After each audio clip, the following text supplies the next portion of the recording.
Welcome everybody to this week's episode on What's the Crack with GLP-1s. Welcome, Here welcome. we are, ding-a-ling-ling, round two. We actually, this is our second time to record this, and I think that because there's honestly so much in this, and I'm not even sure if Mhm. this episode is going to be that different to what we done the first time. Yeah, I was I thinking hope that. we, I do hope we will try to keep it like more just concise if we can, and just like, yeah, just talk about each point that we have and just move on. We don't There's so want people to be much, waffly, but there's so much, guys. and it's So so I'm it's sorry, so but nuanced. It is so nuanced as well, isn't there? Like, there's just so much. they're so nuanced because when we were talking about this and we both came to the table with lots of different thoughts and we're very much on the same page. But we're very our energy is very neutral around this. We really want to bring. We're not for or against Mhm. GLP-1s. It's really none of our business what anybody else decides to do with their body, and you really should be talking to your healthcare practitioner, anyways. Not listening to either of us online or anybody else for that matter. But what we are passionate about is, I suppose, yeah, bringing the nuance to the table because that's rarely being discussed. And I do think because of the massive push and conversation and like widespread discussions that are happening online, um, we rarely are getting all of the sides of this, right? We're Yeah, kind of getting one side. We're getting this is a magic cure and everybody should be on it. Like, and what if you're not on it, why not? Like, yeah. so that's kind of the message that I think people have. And there's So let's obviously a even lot more start to with it. that. Let's start with that message, and let's start with even the impact of that message for people in bigger bodies, for example. Because I know we have this on our list to talk about is how Mm. stigmatizing it is that there's so much work done around the fact that people were getting, much more comfortable in their bodies, much more, comfortable being in bigger bodies, and boom, along comes this medication, and people around start trying it, shrinking or not, or talking about the whole issue again around fat, weight, and all of that. I mean, it's quite Yeah. stigmatizing, isn't it, Sinead? Well, I think that, and again, body, the body positivity movement, while, you know, that has definitely been hijacked in so many ways in a good number of years, and it's nearly lost all of meaning, really. But that would have originated from, the fat liberation movement, which is all about equal rights and equal healthcare and equal everything for people in bigger bodies, which obviously should be the way that it is, but unfortunately, this is not the reality of the world that we live in. And I suppose then we moved into this place in more recent years where people were like, accept your body and love the body that you're in. Now, that's not what it was originally about. Like, we're talking about like basic human rights here. We're not Yeah, talking about liking your belly rolls. Let's yeah. just be very clear on that, right? They're two different things. However, we had come to a place in more recent years where there was an expression of like online where you could see people like talking about being in a bigger body and showing their fashion and showing that, Yeah. like, you can be fit and you can do your running and you can do this, this, and this, and live your life to the fullest in a bigger body. And that message is really obviously so important. Um, and I think that more people were moving towards maybe body neutrality, body acceptance, Mm-hmm. maybe just kind of understanding that our body is like the least interesting thing about us. It does not define our worth, which is really, it's just like so important. But so what's happened then is like it feels like for a lot of people, and I know from, we hear it, I hear it all the time through Instagram, and we talk about it in the hub ourselves with our own members, and how people feel like in the last couple of years that's just been like flipped on its head. It's like, Mm-hmm. well, forget about that now. Don't mind, Yep. accepting your body. We have a solution. We've A something now to make us all fit solution. again. Yeah. Yeah. And the impact that that's having then is it's further driving weight stigma. It's Mm-hmm. further demonizing being in a larger body. It's exacerbating the massive issue of weight stigma that's taking, not that it was ever sorted. It's not like it was ever resolved. But there was some strides been made, but it Mm-hmm. feels now like it's gone 10 steps back Mm-hmm. because, and again, not to blame any one person or any 10 influencers, but we've all seen that a lot of people that would have once been in bigger bodies and kind of nearly being like a face or a body or a Mm-hmm. person to kind of like, and we put people on pedestals, and I don't agree with doing that either, but we do that. And they might be the image of the movement of let's just try and accept ourselves, and now all of a sudden they're 5 stone lighter because they've been taking Ozempic, and how that impacts the audience, the people, society Yeah. as a whole. And again, I'm not saying that one person is responsible for this, right? Or I'm not saying any influencers are Mhm. or role model, or like the, like the famous people or the actors or actresses or singers or whoever they are. I'm not saying they're responsible um for making everybody else closer to accepting their body because they're in a bigger Yeah. body, because that's not their Yeah. responsibility, right? Yeah. Yeah. Um, but we can acknowledge that it has had an impact on a lot of people to see the celebrities, the influencers, the everybody around them shrinking. 100%. So I think if we even dial it back, then, so we're understanding that we're neutral and this is all about bringing as much information and research, even because we've been trying to look at the research and, really like, and you made a good point, even looking at the research, like it's difficult to be able to look at research. You were saying how like it's a We're not skill. skilled at reading We're not like, research. we can read the conclusion and be like, okay, that, but when you go into, the numbers of the sample, who was in the sample, what the conclusions they've drawn and all of that, you really get your eyes open and you can see how things be Yeah, quickly pointed in a direction of this is what I want this study to say. yeah. There can be So lots of flaws that me or you or the mhm, layperson would never spot because yeah. we're not skilled at like reviewing research. Exactly. And I suppose even bringing the research in, and we'll talk a bit more about that, it's looking at how even though there's very limited longitudinal studies, because this, if we talk about even what GLP-1s were or are, they're a drug that was brought out primarily for diabetes and Yeah, only more recently in a number of years used for weight loss. Now, the more technical yeah. side of what they are in terms of, being a peptide and what it does, Sinead, you feel free to explain that because biology was not my thing. Chemistry was not my thing. Shove that over on my side. I'm like, There wait you a minute, go.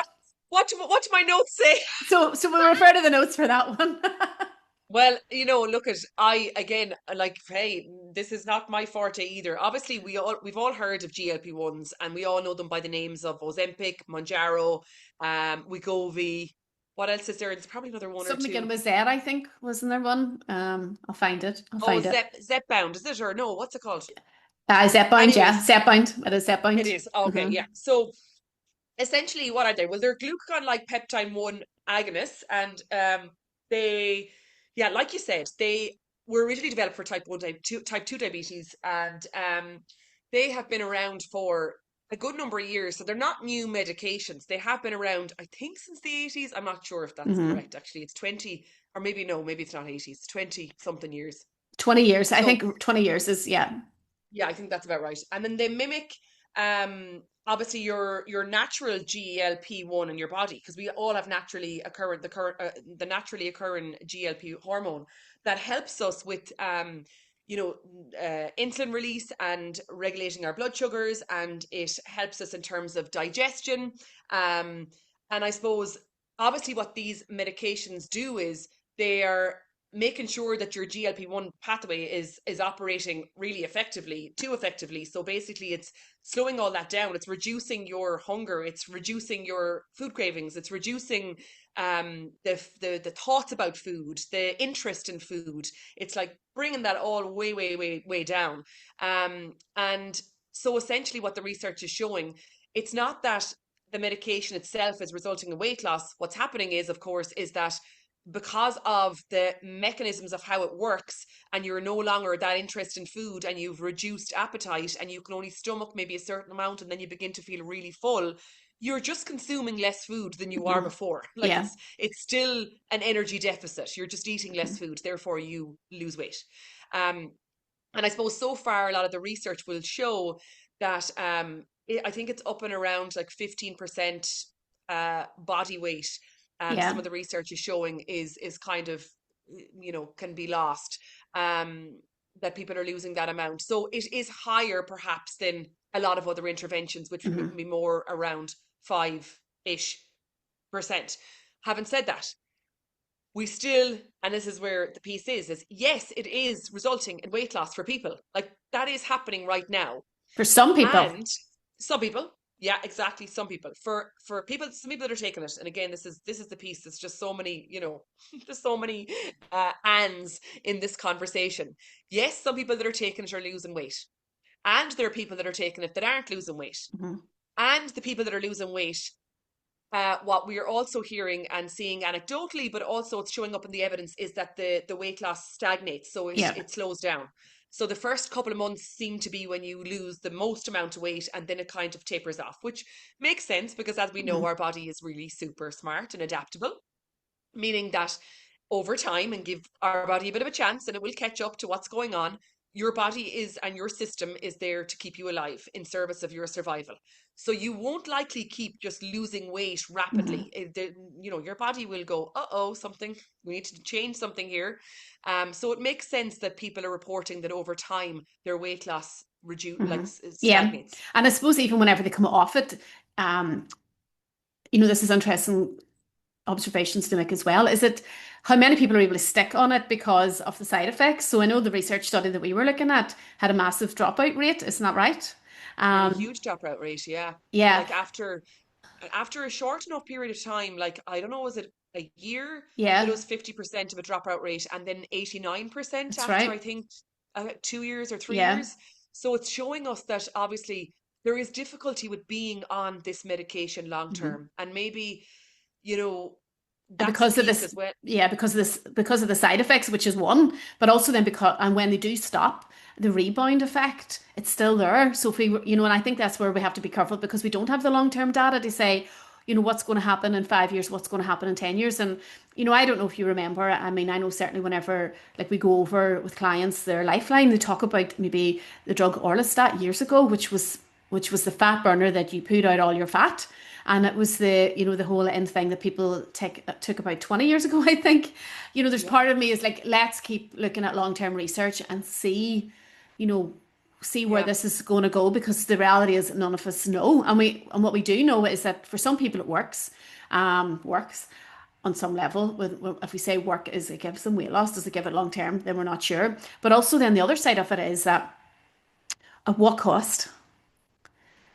yeah. And this is the piece that I think that, like, probably needs more. Well, it do not know probably about it. It needs a lot more attention Hmm. around, like, people are on it, and like it can absolutely impact your quality of life because people are experiencing a Hmm. lot of, Hmm. and can experience, no, not everybody, so we're not saying everybody's going to have this, but we know a lot of people end up having to come off it Yeah. because of serious gassiness or constant sense Hmm. of nausea, like an eggy taste in their Yeah. mouth, constant burping, Diarrhea. diarrhea, Mhm. or else maybe feeling very Gallbladder issues and constipated. pancreatitis as Big well. one, yeah. Yeah. So there's quite a number of issues that people have. Hair loss is another one, a massive Hmm. one. Like, as we know, again, if the body is losing a huge amount of weight, it kind of like decides where it's going to prioritize and conserve energy. And I mean, essentially, you don't need your hair to survive. I mean, we Hmm. all want our hair, right? But the amount of protein and all of that that goes into growing hair. So the body is like, well, I'll conserve energy then because of all this rapid weight loss. So we tend to have really unwanted, or can have very unwanted, side effects with such a huge amount of weight loss. And I think another point to make again is that, like, we're still celebrating significant Hmm. weight loss in a short space of time, even though the research is quite clear the impact that that has on muscle mass Yeah. and your And body's functioning metabolism from. then? Yeah. Yeah. So, like, I'm not saying that, like, it would be perfect if they were recommending a much slower weight loss, but Hmm. see if there was this idea that, like, at least if there was discussions on, well, actually, like, the research shows us that if we were losing weight 1 pound a week, I think the research is 1.1 pounds a week is like more than enough weight to be losing, right?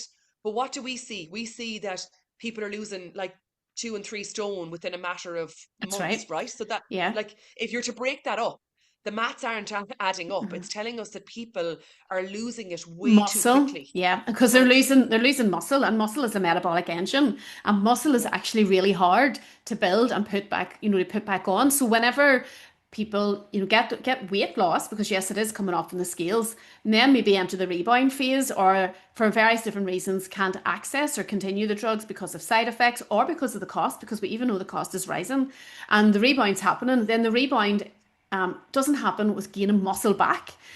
it happens with gaining, much more fat stores back. But what that means is that your rate at which you burn calories is your metabolic rate is so much lower than what it was before you even started. So you now eat even less food before, your body can process it or store it or whatever compared to what you did before you started. But nobody's Yeah. saying this. I think nobody's saying this. Yeah, totally. Um, and I think that, again, I think that might tie a little bit into as well, like sometimes the shame.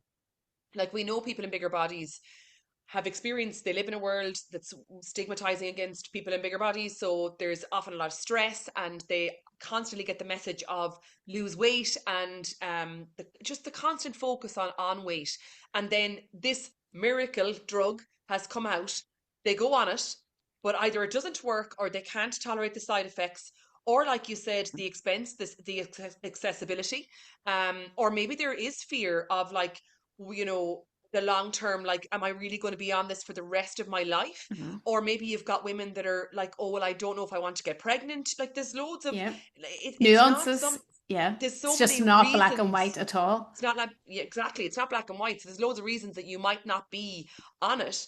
And then what happens then when people experience then the, it's like coming up when Hmm. the diet fails and you Yeah. regain all that Oh weight back, yeah, yeah. and the And you've had all impact that that that praise. has. People know from their lifeline, like they've all that praise of the times whenever they lost weight, and then the shame, if you like, whenever it starts to shift and And come back. change. Hmm. And when you regain that weight, like the impact psychologically, the Hmm. impact mentally, emotionally, and physically can be really, really tough for people to recover on. So we want Yeah. to send the message that if you are listening to this and you've been on a GLP-1 and maybe it hasn't been effective for you, or maybe you had to come off it because of a number of reasons, you haven't failed, and Hmm. you don't need to feel shame. I think there's a lot of people in that place and in that boat, but we're just not hearing that. We're only hearing the really, Hmm.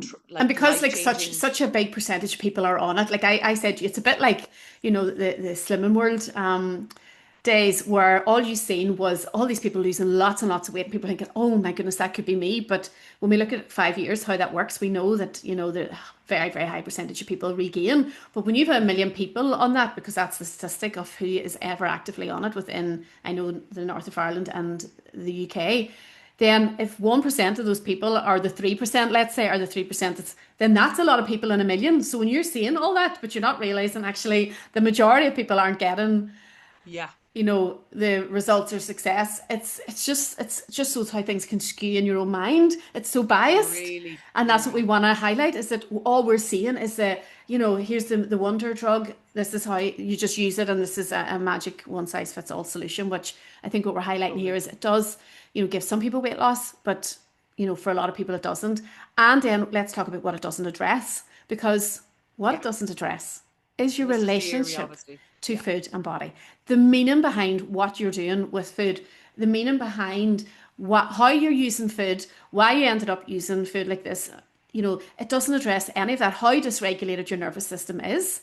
And what we do know, and I said to you, this is a really important point because I suppose this is something close to my own heart, is that it will go elsewhere and it can be suppressed in the body. The reasons why you're using food, if you're no longer using it, then will go elsewhere. Fatigue, autoimmune issues, chronic pain.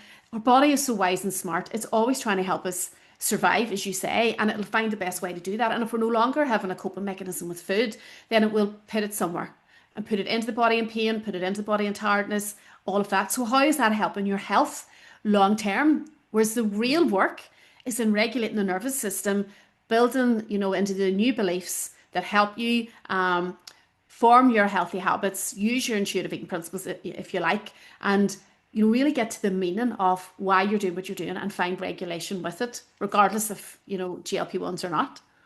totally.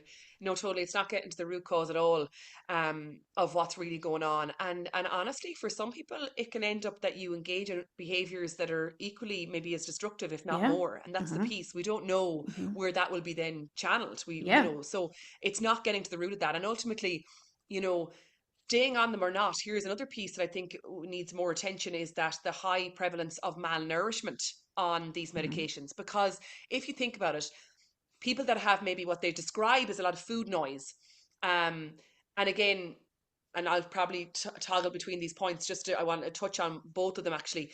The food noise, we could maybe also look at as that's probably likely mental restriction. So it's Hmm. probably people that feel really stuck, like I want and I need to lose weight, but I don't really know how to go about it because all of the diet culture conditioning and all the food rules and all the stress and all the food guilt and all of the overwhelm about food in general is just going around and around and around in your head all day long.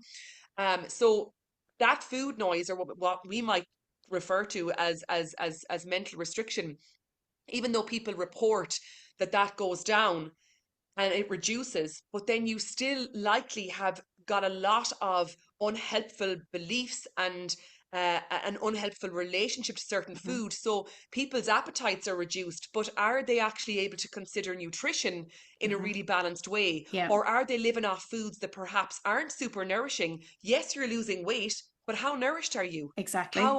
Yeah. How connected are you to your body and your body's needs for Hmm. nutrients? Hmm. How do you understand what adequate protein and adequate carbs and adequate fats and fiber, how are you with understanding what that actually looks like from Yep. a really healthy, measured, balanced perspective?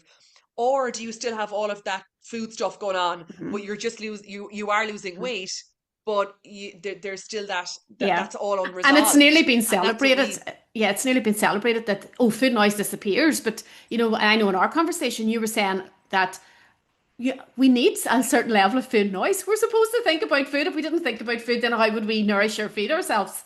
So, totally. so And it's it's not about like, celebrating, oh, I don't think about food no more, but actually we need to think about food in a different way and in a a way that different finds way. balance, that I am thinking about how am I going to nourish myself today.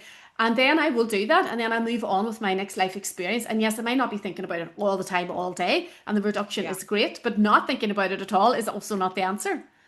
No, because what is that also maybe a signal like of is more like numbed out, disconnected, like, like we so many people, and again, we've had quite a number of clients who have, and again, so sorry. I'm going to backtrack here and say a few things because I feel like we really said at the beginning that we were trying to give all sides of it. We have had people that have told us that they feel Mhm. really that the benefits of it, right? There are people that have told us that. So we are Yeah. not denying that. People feel that it's been really helpful. They've been able to focus on other things in their lives. We also know that for some people, it can maybe reduce the binge urges and Yep. the obsessional thinking about food. So it frees them up to maybe do the work around their healthy habits, maybe getting into strength training, or you mentioned you had a Yep. client that started back running, Hmm. really that was really helpful. Or maybe you're doing the work on your own relationship with food, so it's like it might press pause on some of the stuff that's been keeping you stuck, and it frees you up to do some of that. And we've also had a lot of clients that said the impact that it's had on is, yes, it's reduced food noise, but it's also dulled so many other things in their Yeah. life, their emotions, Hmm. their libido, their Hmm. interest. Like it's Oh like my they're God, numbed yeah. out.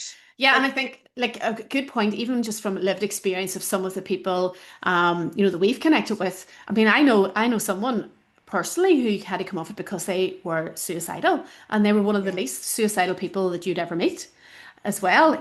Someone who the side effects were, the sick, gassy taste in their mouth had to come off it. Someone who had success in it and then rebounded and is trying other things, and then someone who has had significant weight loss and it has made a lot of changes in their life. And we've had this conversation that it is about being autonomous and doing what's right for you and deciding with hopefully a measured approach, what's the right thing to do for you. yeah, yeah, totally. And nobody can know that, only Hmm. you. Like the thing is that we don't want to influence people either way. And this is the Yeah. thing is we don't believe that anybody online should be influencing anyone else, because Yeah. like it really has to be such an individual um decision, and also with the appropriate professionals. Because I suppose one other point that I was just thinking of there was the microdosing, just to touch Yeah. on that, because we're seeing a lot of that online. And I mean, I follow, I love strength training and weight training. I have done for years and years. So I do follow certain people in that realm. And I suppose my algorithm then Hmm. filters more people that are in that arena onto Hmm. my feed. But I then began to see in more recent months people that are like slim, they are Hmm. fit, right? They really are not like, when you look at them, you're like, you're living in a very thin body. Hmm. And what you're coming on saying is that, oh, but I wanted to lose the last 6 pounds, Yeah, or right? 10 pound or Or whatever. 10 Yeah. pounds, right? So it's an insignificant amount of weight essentially. And what they're coming on to say is, oh, microdosing. So I just take a little small dose of it. So it just dampens the appetite down ever so slightly and Hmm. reduces the cravings ever so slightly, just to put me into a slight calorie deficit. And that kind of has resulted in me losing the last few pounds. Now, again, similarly to whether you're taking the higher dose or Hmm. not, the lower dose, first of all, it's been showing to maybe do certain things if you stay taking it. Yeah. Can people tolerate it even at the lower doses? Some people can't, some Hmm. people can, but then do they have access to it long term? Because it's not FDA approved. That's right. It's not People are FDA getting it approved. Yeah. on the black market. Hmm. They're essentially going to people that are in private clinics that are charging an absolute arm and a leg just to get a prescription for these Hmm. medications. And then you've got people that are like maybe working in this fitness arena, in this, body transformation world. They're like, come and work with me. I know somebody that's going to give you the Hmm. microdose, right? Come and work Yeah. with me and I'm going to charge you a fortune to do that. Hmm. And I think this is really, really dodgy, dodgy stuff that we need to Yeah. be really careful about. So beware Be of the careful. Be microdosing. careful. Yeah, be Absolutely. smart out Because, there. yeah.